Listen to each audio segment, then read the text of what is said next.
Shalom para sahabat insani yang dikasihi Tuhan. Selamat berjumpa kembali melalui channel Renungan Rohani Insani. Inspirasi Sabda Allah hari ini, Kamis 4 Maret 2021 bersama Pastor Agustinus Matasak yang sedang bertugas di Paroki Kristus Raja Andalas Makassar. Selamat mendengarkan. Sahabat-sahabat insani yang sama dikasihi Tuhan, selamat berjumpa kembali dalam renungan rohani kita pada hari ini.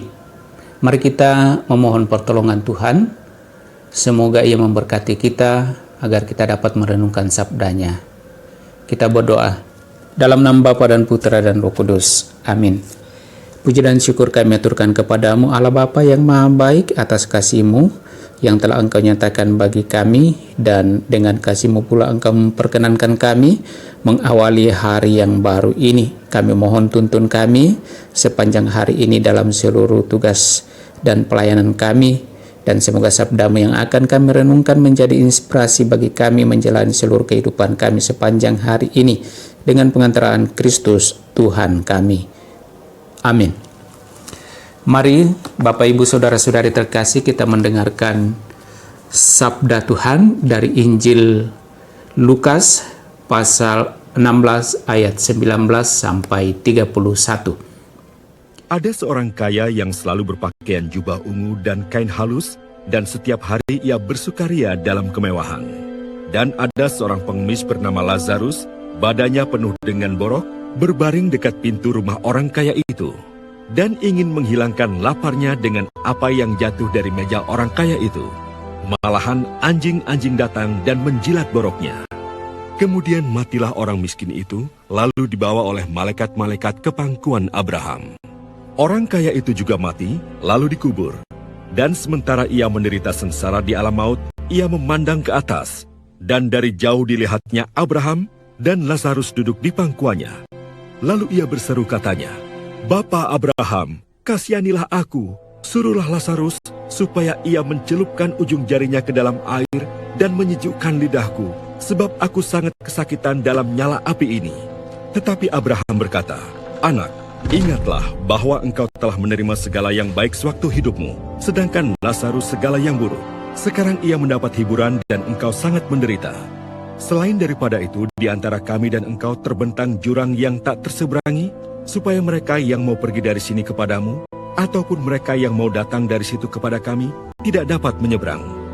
Kata orang itu, "Kalau demikian, aku minta kepadamu Bapa, supaya engkau menyuruh dia ke rumah ayahku, sebab masih ada 5 orang saudaraku, supaya ia memperingati mereka dengan sungguh-sungguh, agar mereka jangan masuk kelak ke dalam tempat penderitaan ini." Tetapi kata Abraham, "Ada pada mereka kesaksian Musa dan para nabi." Baiklah, mereka mendengarkan kesaksian itu. Jawab orang itu, "Tidak, Bapak Abraham, tetapi jika ada seorang yang datang dari antara orang mati kepada mereka, mereka akan bertobat." Kata Abraham kepadanya, "Jika mereka tidak mendengarkan kesaksian Musa dan para nabi, mereka tidak juga akan mau diyakinkan, sekalipun oleh seorang yang bangkit dari antara orang mati." Demikianlah Injil Tuhan. Dimuliakanlah Tuhan. Sahabat-sahabat insani yang sama dikasihi Tuhan. Dalam kisah Injil yang kita dengarkan tadi, mengisahkan tentang seorang kaya dan seorang miskin yang diberi nama Lazarus. Yang sangat menarik adalah bahwa mereka berbeda nasib, baik di dunia ini maupun di akhirat. Kalau di dunia ini, si kaya mengalami kekayaan yang sungguh luar biasa, hidup dalam kemewahan dan setiap hari bersukaria. Sementara si pengemis Lazarus, badannya penuh dengan borok yang berbaring di dekat pintu orang kaya itu, dan hanya ingin menghilangkan laparnya dengan apa yang jatuh dari meja orang kaya itu. Tetapi di dunia akhirat nasibnya terbalik. Lazarus, si pengemis, ketika ia mati, dikatakan ia dibawa oleh malaikat-malaikat ke pangkuan Abraham untuk mendapatkan hiburan. Sementara orang kaya itu ketika mati lalu dikuburkan, dan di alam maut ia mengalami penderitaan yang sungguh luar biasa. Keadaan yang berbalik. Nah, dari situasi seperti ini, kalau secara harafiah bisa saja kita mengatakan, oh kalau kita kaya di dunia ini, kita tidak masuk surga. Kita akan menderita di dalam nyala api neraka. Kalau kita miskin di dunia ini, maka di akhirat kita akan mendapatkan penghiburan, kita akan melihat kemuliaan Allah bersama dengan Bapa Abraham. Tidak semudah itu kita dapat menyimpulkannya. Lewat kisah ini sesungguhnya Yesus ingin memperlihatkan kepada kita bagaimana semestinya kita mempergunakan kekayaan. Jangan kekayaan membutahkan mata kita sehingga kita tidak dapat melihat orang-orang yang membutuhkan pertolongan. Jangan kekayaan membutahkan hati kita sehingga kita tidak mempunyai keprihatinan untuk orang-orang yang menderita, untuk orang-orang yang membutuhkan pertolongan. Sahabat-sahabat insani yang dikasihi Tuhan, bukankah kalau kita kembali melihat dalam Injil Matius pasal 25 ayat 40, dalam kisah penghakiman terakhir, Yesus mengatakan, segala sesuatu yang kamu lakukan untuk salah seorang dari sahabatku yang paling hina ini, kamu telah melakukannya untuk aku. Artinya, kita mesti melakukan sesuatu kepada orang-orang yang sungguh membutuhkan. Sekecil apapun yang kita lakukan, karena itulah yang dikehendaki oleh Allah. Apa yang kita lakukan kepada orang-orang yang menderita, kepada orang-orang yang membutuhkan, mungkin saja kecil, mungkin saja ringan, mungkin saja secara manusiawi kita lihat tidak ada artinya. Tetapi Yesus mengatakan, kamu telah melakukannya untuk aku. Dengan kata lain, tindakan itu berkenan di hadapan Allah. Tetapi, apapun yang tidak kita lakukan terhadap orang-orang yang sungguh menderita, orang-orang yang hina, orang-orang yang kecil, orang-orang yang membutuhkan pertolongan, Yesus mengatakan, tidak kamu lakukan untuk aku.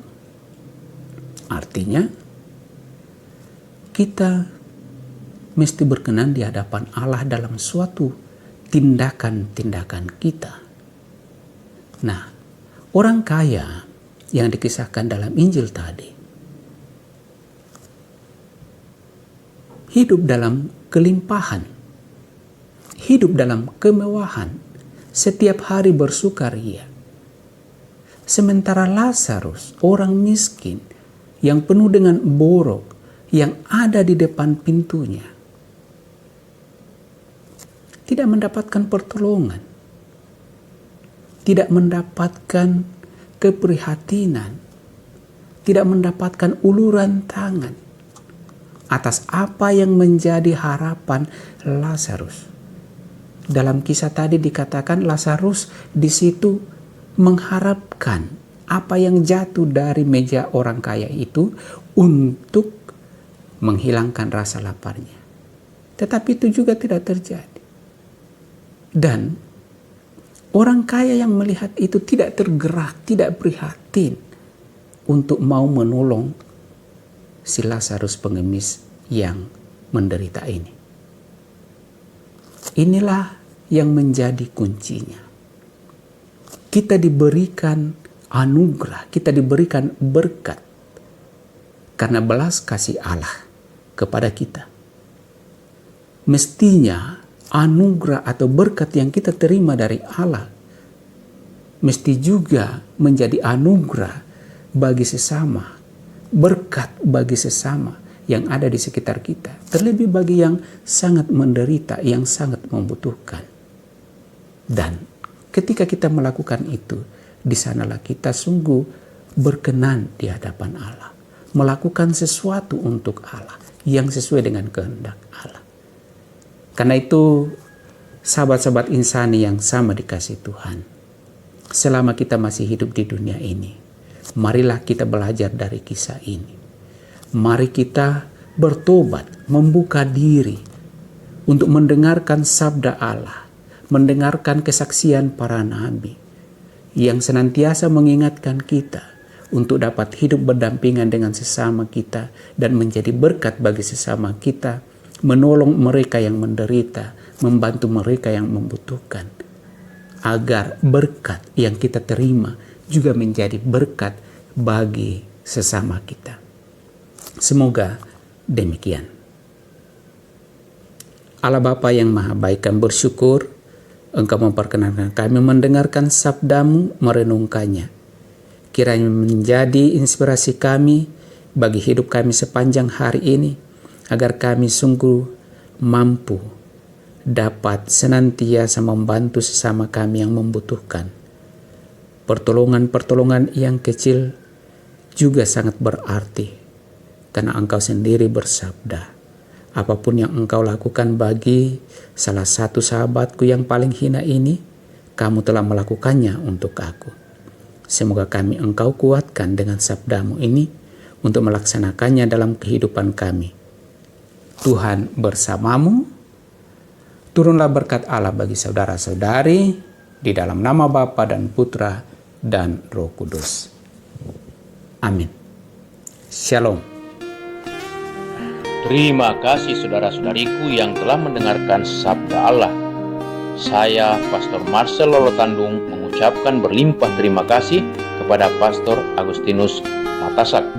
Semoga Pastor bersama dengan segenap umat di paroki senantiasa diberkati Tuhan dalam setiap aktivitas dan pelayanannya. Amin.